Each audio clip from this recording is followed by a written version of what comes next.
नमस्कार प्रिय विद्यार्थियों, आज की क्लास में communication skills and personality development का पूरा क्वेश्चन पेपर लेके आ चुका हूँ। ये बच्चों जो पेपर है MJPRU बरेली विश्वविद्यालय का पेपर है। ये बच्चों BSc में आयोजित हुआ था पिछले साल, जिससे कि सभी को पता होगा 19 मई को आपको पेपर लगा हुआ है BSc और BSc होम साइंस का। तो सभी विद्यार्थी इस क्लास को हमारी देख के जाएंगे। इसमें से काफ़ी क्वेश्चन आपको अपने एग्जाम में देखने को मिलेंगे। बच्चों पेपर आपका इसी प्रकार का आएगा, कोई भी चेंजेस नहीं रहेगा। 2 घंटा आपका समय दिया जाएगा बरेली विश्वविद्यालय में और पूरा पेपर आपका 100 नंबर का आयोजित होगा। इसमें 100 आपके MCQ क्वेश्चन भी जो कि पूछे जाएंगे। इसका पहला क्वेश्चन देखिएगा बच्चों कि दांतों को स्वस्थ बनाए रखना और सांसों को जो है ताज़ा रखना, ये क्या बच्चों कहलाता है, आपको बताना है। इसको बच्चों हम मुंह की स्वच्छता कहते हैं। उसके बाद है कि दांतों को अच्छी स्थिति में रखने के लिए नियमित रूप से ज़रूरी है। तो नियमित रूप से बच्चों दांतों की देखभाल करना ज़रूरी है। इसमें का डी है। फिर कि फ्लॉसिंग का कौन सा लाभ नहीं है, आपको बताना है। तो कौन सा इसका बच्चों लाभ नहीं है, तो कहो कि दांतों को जो है सफ़ेद करना इसका लाभ नहीं है। ठीक है, दांतों को सफ़ेद करना इसका लाभ नहीं है। मसूड़ों के जो रोग को रोकना ये भी इसका लाभ है। ठीक है, और जो है भोजन को हटाना फंसा हुआ बीच में जो कि मुंह की बदबू को रोकना, सभी इसके लाभ हैं। लेकिन बच्चों इसका कौन सा लाभ नहीं है, ये नहीं करना चाहिए आपको। तो दांतों को साफ करना, तो इसका बच्चों लाभ नहीं होगा, बेनिफिट नहीं होगा। फिर देखिएगा, फिर बच्चों आपका 4 नंबर क्वेश्चन है कि डेंटिस्ट के द्वारा किस प्रकार का टूथब्रश सिफारिश किया जाता है। तो मुलायम वाला जो कि टूथब्रश इसमें का पहला है। फिर कि दांतों को ब्रश करने का मुख्य उद्देश्य क्या होता है, आपको बताना है। इसका बच्चों उद्देश्य रहता है भोजन के कड़ों और जो है प्लाक को हटाना। उसके बाद है कि निम्न में से कौन सा एक स्किन केयर उत्पाद नहीं है, आपको बताना। क्योंकि बच्चों जो लिपस्टिक होती है ये बच्चों सौंदर्य जो कि इसको हम प्रसाधन कहते हैं, ना कि कोई स्किन केयर प्रोडक्ट। इसमें का पहला लगा दीजिएगा। फिर कि सन क्रीम में SPF का मतलब क्या है, आपको बताना है। इसका बच्चों मतलब है सन प्रोटेक्शन फैक्टर। इसमें 81। BB क्रीम का अर्थ क्या है, आपको बताना है। इसका बच्चों जो अर्थ है ब्लेमिश बाम। इसमें का बी है। फिर कि कौन सा स्किन केयर उत्पाद मेकअप हटाने और त्वचा को साफ करने में मदद करता है, आपको बताना है। तो कौन सा बच्चा करता है, तो कहोगे क्लेंजिंग ऑयल करता है, क्लेंजिंग। इसमें का सी होगा। फिर कि स्किन केयर में टोनर का उद्देश्य क्या है, आपको बताना है। तो टोनर का बच्चों जो उद्देश्य है वो क्या है। ठीक है, तो कहोगे ये बच्चों हाइड्रेशन है, जिसको हम जल योजन कहते हैं। इसमें का पहला ऑप्शन, इसमें का पहला ऑप्शन बच्चों पूर्ति आपका राइट हो जाएगा। अगला ऑप्शन भी आपका यहाँ से दिया हुआ है कि निम्न में से कौन सा बिग 5 व्यक्तित्व गुणों का घटक नहीं है, आपको बताना है बच्चों। तो इसमें बच्चों जो दिया हुआ है कौन सा इसका घटक नहीं है, यदि हम इसकी बात करें, जो क्वेश्चन आपका दिया हुआ है 11 नंबर आपका बच्चों क्वेश्चन जो कह रहा है,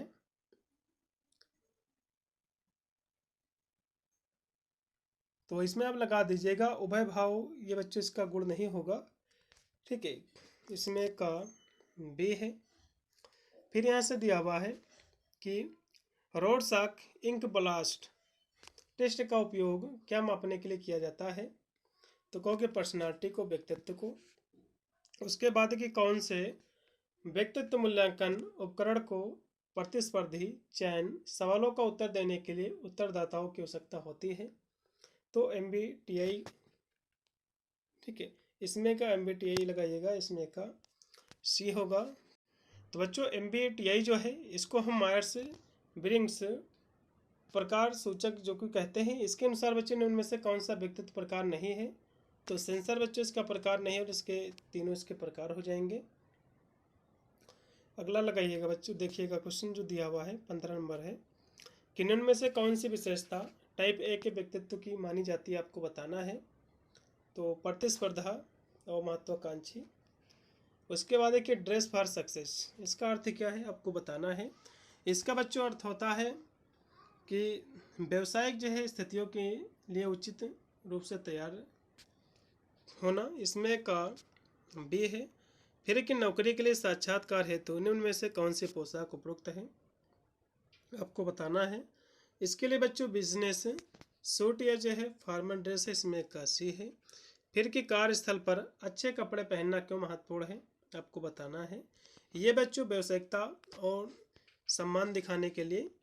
अगला क्वेश्चन भी आपका है कि निम्न में से कौन सा व्यक्तित्व प्रकार सामाजिक, उत्साही और ऊर्जावान होता है, आपको बताना है। तो कहोगे बाहिर्मुखी होता है। उसके बाद है कि मनोवैज्ञानिक के अनुसार निम्न में से कौन सा व्यक्तित्व का घटक नहीं है, आपको बताना है। तो ऊंचाई बच्चों इसका घटक नहीं है, व्यवहार, सोच, भावना इसके घटक हैं। फिर कि किस सिद्धांत के अनुसार व्यक्तित्व को व्यक्ति के पर्यटन के संवादों से आकार जो कि दिया जाता है, आपको बताना है। तो इसको बच्चों जो आकार दिया जाता है सामाजिक ज्ञान सिद्धांत के तहत, इसमें का जो राइट आपका विकल्प रहेगा, हाँ इसमें का लगा दीजिएगा सी। फिर कि व्यक्तित्व का अर्थ क्या है, आपको बताना है। तो व्यक्ति की जो है अनोखी विशेषताओं का एक अद्वितीय पैटर्न होता है। उसके बाद है कि उलझे हुए बालों का एक सामान्य कारण क्या है, आपको ये बताना है। इसका बच्चों जो सामान्य कारण है उलझे हुए बालों का, ठीक है, वो क्या है, ठीक है। तो बार बार धोना, इसमें कब लगा दीजिएगा, पहला ऑप्शन पूर्ति आपका राइट रहेगा। अगला क्वेश्चन भी आपका कि बालों को स्वस्थ रखने के लिए आपको कितनी बार कटवाने चाहिए। तो आपको जो है जो कि 6 से 8 हफ्ते में, इसमें का बी लगा दीजिएगा। फिर है कि किस हेयर स्टाइल को एक औपचारिक दिखने के लिए क्लासिक माना जाता है, आपको बताना है। तो स्लेट जो कि पोनीटेल को, इसमें का सी लगा दीजिएगा। फिर कि फेस टू फेस साक्षात्कार क्या है, आपको बताना है। यह बच्चों व्यक्तिगत रूप से किया गया साक्षात्कार होता है। फिर कि टेलीफोनिक साक्षात्कार क्या है, आपको बताना है। यह बच्चों फ़ोन पर किया गया इंटरव्यू होता है। उसके बाद है कि वीडियो साक्षात्कार के लिए सामान्यतः कौन सी प्रौद्योगिकी का उपयोग किया जाता है।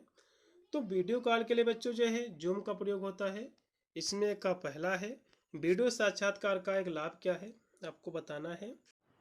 तो वीडियो साक्षात्कार का बच्चों जो एक लाभ है, अनुसूचना में जो है लचीलापन, क्योंकि बच्चों वीडियो साक्षात्कार से यात्रा का समय और जो भौगोलिक बाधाएं हैं दूर हो जाती हैं, जिससे दोनों पक्षों के लिए उपयुक्त समय ढूंढना बहुत आसान हो जाता है। इसमें का अब लगा दीजिएगा सी। वैसे तो जो वीडियो साक्षात्कार का जो कि ये आमने सामने की बातचीत तो होती ही है, लेकिन ये लाभ पूछा है। फिर कि साक्षात्कार की शुरुआती प्रक्रिया का उद्देश्य क्या है। तो कहोगे जो कि संबंध स्थापित करना, जो है माहौल निर्धारित करना। फिर कि आप जो है साक्षात्कार कैसे शुरू करोगे, तो अभिवादक और जो है परिचय के द्वारा। उसके बाद है कि साक्षात्कार के लिए समय पर जो कि पहुंचना क्यों महत्वपूर्ण है, आपको बताना है। तो बच्चों समय पर पहुंचना इसलिए महत्वपूर्ण है क्योंकि यह समय की पाबंदी और बेवसरता जो कि दिखाता है। उसके बाद है कि पेशेवर साक्षात्कार के लिए अनुशासित वस्त्र क्या है, आपको बताना है। तो औपचारिक व्यावसायिक पोशाक है। उसके बाद है कि साक्षात्कार के लिए आपको कितने पहले पहुंचना चाहिए। तो 10 मिनट पहले आपको बच्चों पहुंचना चाहिए।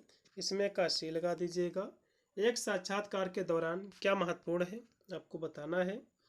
तो साक्षात्कार के दौरान बच्चों आंखों से संपर्क बनाए रखना महत्वपूर्ण है।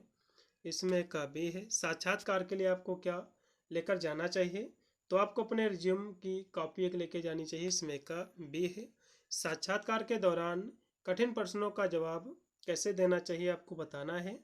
तो ईमानदारी और जो है संक्षिप्त आपको देना चाहिए। रिज्यूम की अनुशासित लंबाई क्या होती है बच्चों, 1 पेज की होती है रिज्यूम। इसमें का पहला है। फिर एक लिखे में से रिज्यूम में क्या शामिल होना चाहिए।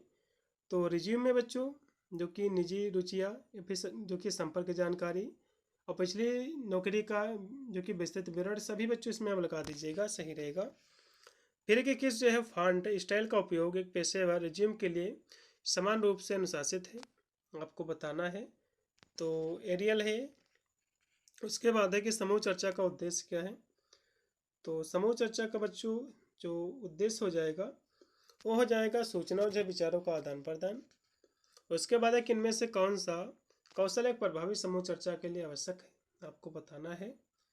तो सक्रिय सुनना बच्चों, फिर कि समूह चर्चा में प्रारंभिक वक्तव्य के बाद आमतौर पर कौन सा चरण आता है। इसके बाद बच्चों विषय अन्वेषण आता है। उसके बाद है कि समूह चर्चाओं में सामान्य गलती क्या है आपको बताना है। सामान्य बच्चों जो गलती है दूसरों को बाधित करना है, इसमें एक कापी है। समूह चर्चा में प्रभावी सुनने का प्रदर्शन कैसे किया जा सकता है आपको बताना है। तो कभी कभी जो कि सिर हिलाकर बीच में। उसके बाद है कि लिंक्डइन पर किस जो है सही तरीके से किसी से कनेक्ट करना जो कि उचित है आपको बताना है।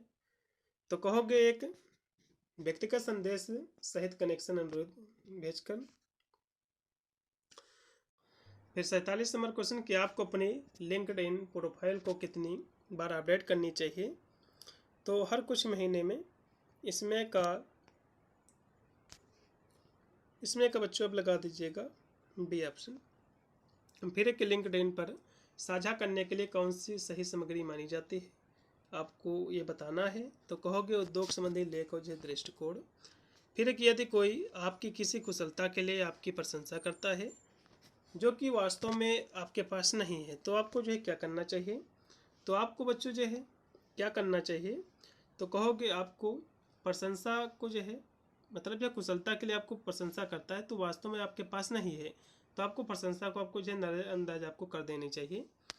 अगला क्वेश्चन 50 नंबर क्वेश्चन के लिंक्डइन पर किस समय किसी को जो है संदेश भेजना उचित है आपको बताना है। तो किसी भी बच्चों समय मतलब जो है कभी भी जब कोई वैध कारण हो।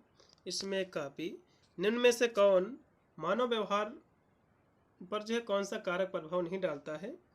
तो मौसम बच्चों प्रभाव नहीं डालता है, जेनेटिक पर्यावरण आयु सभी डालते हैं।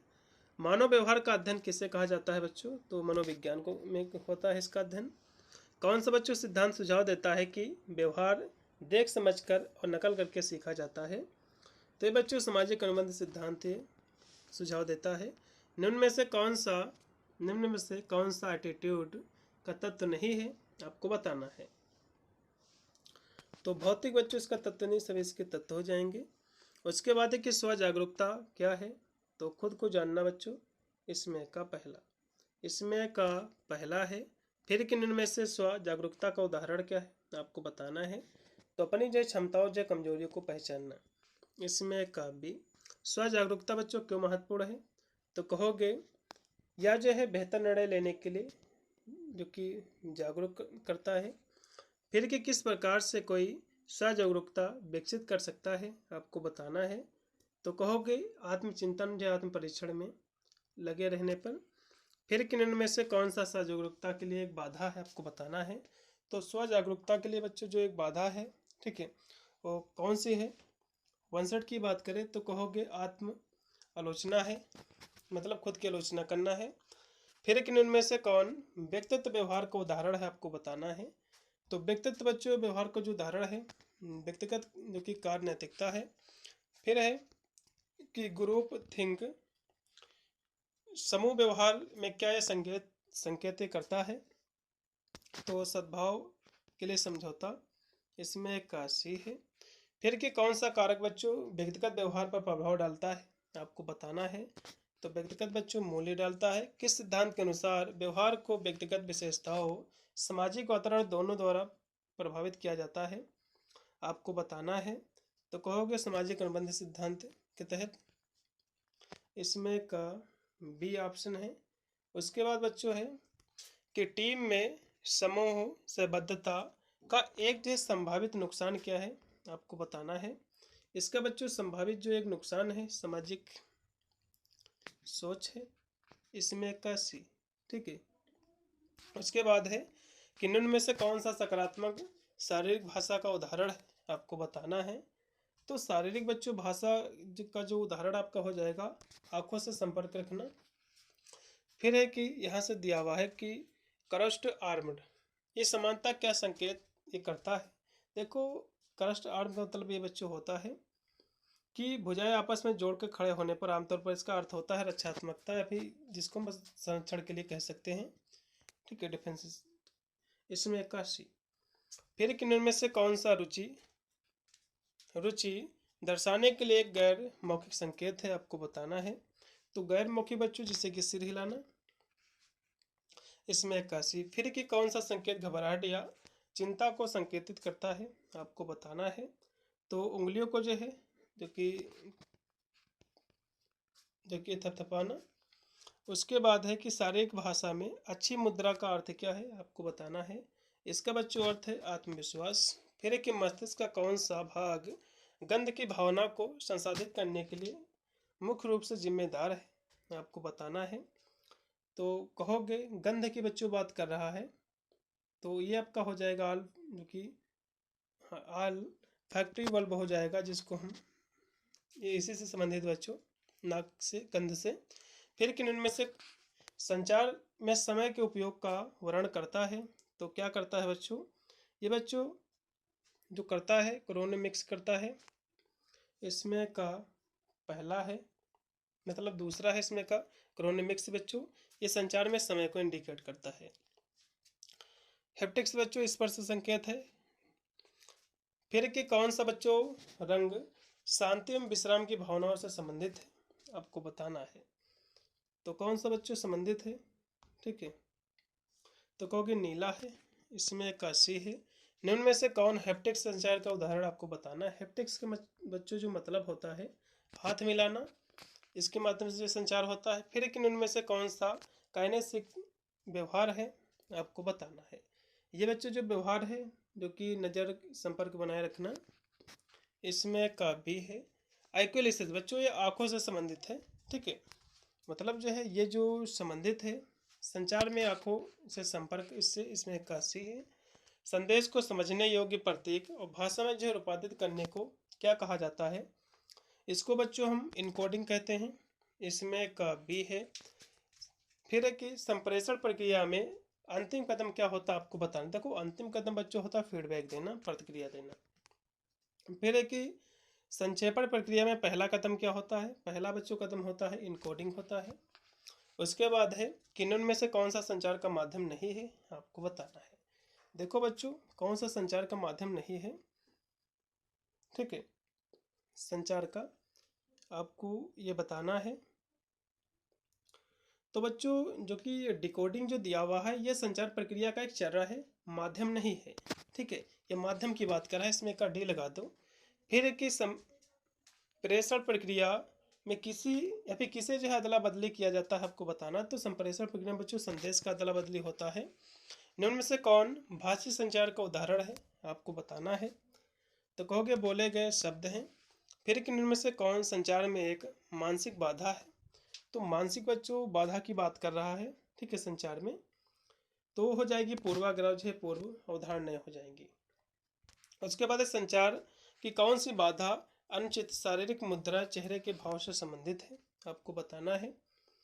तो कौन संबंधित बच्चे, तो अमौखिक बाधा है। उसके बाद है कि जब प्राप्तकर्ता के द्वारा तकनीकी शब्दों को नहीं समझा जाता है, तो ये किसका बच्चों उदाहरण है, तो ये बच्चों जो एग्जाम्पल है अर्थ संबंधी, ये बच्चों जो अर्थ संबंधी है शब्दांतरण संबंधी, इसमें का पहला लगाओ। दो या दो से अधिक व्यक्तियों के बीच आमने सामने जो संवाद होता है ये बच्चों क्या कहलाता है, इसको बच्चों हम पारंपरिक संवाद कहेंगे, ठीक है, इंटरपर्सनल कम्युनिकेशन हो जाएगा, व्यक्तिगत। इसमें का डी लगा दीजिएगा। उसके बाद है कि सूचना देने के लिए चार्ट, ग्राफ, चित्रों जैसे जो है दृश्य तत्वों का उपयोग को कहा जाता है, इसको हम विजुअल ही जो कि संचार कहेंगे, दृश्य संचार। फिर कि समाचार पत्र, रेडियो, टेलीविज़न जैसे पारंपरिक मीडिया चैनल के माध्यम से होने वाला जो संचार होता है ये क्या है, ये बच्चों जो संचार होता है इसको हम जनसंचार कहते हैं, मास कम्युनिकेशन। उसके बाद है कि कौन से श्रवण कौशल में वक्ता के संदेश को स्पष्ट करने के लिए प्रासंगिक प्रश्न पूछना शामिल है, आपको बताना है। तो कहोगे सक्रिय श्रवण में। उसके बाद है कि इनमें से कौन पैरालिंग्विस्टिक का अंग नहीं है, तो कहोगे वाक्य विन्यास, वाक्य संरचना इसका अंग नहीं है। फिर कि ईमेल संवाद में सीसी का मतलब क्या होता है, कार्बन कॉपी होता है। उसके बाद है कि ईमेल का कौन सा भाग संदेश की सारांशिक झलक प्रदान करता है, तो कहोगे विषय पंक्ति करता है, विषय लेखन मतलब। फिर है कि किस जो है पैरालिंग्विस्टिक विशेषता से भाषण की गति संबंधित होती है, आपको बताना है। तो कहोगे जो कि गति से ही। फिर कि अमौखिक ध्वनियाँ जैसे कि हंसना, ठीक है। तो ये किसका बच्चों उदाहरण है, आपको ये बताना है। ये बच्चों एग्जाम्पल है स्व अभिव्यक्तियों की है, जिसको हम कहते हैं जो कि ध्वनिक प्रक्रिया। इसमें क्या लगा दीजिएगा, सी लगाइएगा, सही रहेगा। फिर कि जो है किस प्रश्न का उत्तर आमतौर पर हाँ या ना में होता है, आपको बताना है। ये बच्चों बंद छोर वाले प्रश्न होते हैं, ठीक है, क्रोच इंडेड सीमित जिसको प्रश्न कहते हैं। फिर कि प्रशासनीय कौशल खास तौर में किस क्षेत्र से में महत्वपूर्ण है, तो चिकित्सा इंजीनियर शिक्षा ये सभी में महत्वपूर्ण है। फिर कि संचार में चुप्पी का उपयोग करना, एक किसका उदाहरण है, चुप्पी का बच्चों उपयोग करना। ये जो एग्जाम्पल है ये किसका एग्जाम्पल है, तो ये बच्चों जो है क्रोनेमिक्स का है, इसमें का डी ऑप्शन, ठीक है। ये बच्चों मौन का जो कि अध्ययन होता है, इसमें का डी राइट है। जो कहने बच्चों 6 है, ये बच्चों किसका अध्ययन है, शारीरिक हाव भाव। प्रोक्सीमिक्स बच्चों समय में जो स्थान जो दूरी है। और जो वेले हाँ वैकेलिक्स जो दिया हुआ है, ये बच्चों भाषण का स्वर पिच जो कि उससे संबंधित है। उसके बाद है कि स्मॉल टॉक का सर्वाधिक इस्तेमाल किस सेटिंग में किया जाता है, आपको बताना है। इसका इस्तेमाल बच्चों जो पारिवारिक जो समारोहन होता है, जो सभा होता है। प्रभावी संचार में कौन सा सी आपके संदेश को स्पष्ट और जो विशिष्ट बनाने को संदर्भित करता है, क्योंकि स्पष्टता। फिर कि कौन सा सी बच्चों संदेश के समग्र प्रवाह संरचना पर ध्यान केंद्रित करता है, तो कहोगे सुसंगति, जिसको हम सटीकता हाँ इसमें का बच्चों सुसंगति ही लगा दीजिएगा, बी सटीकता। फिर कि संचार में संक्षिप्तता का अर्थ क्या है, आपको बताना है, तो संक्षेप में मुद्दे पर रहना, इसमें का बी। तो ये थे बच्चों आपके 100 क्वेश्चन। पेपर आपका हो जाएगा तो पेपर अपना इस नंबर पे भेज देना, मैं उसके आंसर की करा दूंगा 8173840090 पर, ठीक है। और बच्चों MJPRE को मैंने जो है एक बीकॉम की और BBA की क्लास करा दी है, उसको भी आपको बच्चों देख के जाना है, जिससे आपका पूरा का पूरा पेपर नहीं दोनों क्लासों के माध्यम से आपका कवर हो जाएगा। नंबर नोट कर लीजिए 8173840090, ये मेरा व्हाट्सअप नंबर है, इस पर आपको अपना पेपर अपना सेंड कर देना है। मिलता है वीडियो, तब तक सभी को thank you watching this video.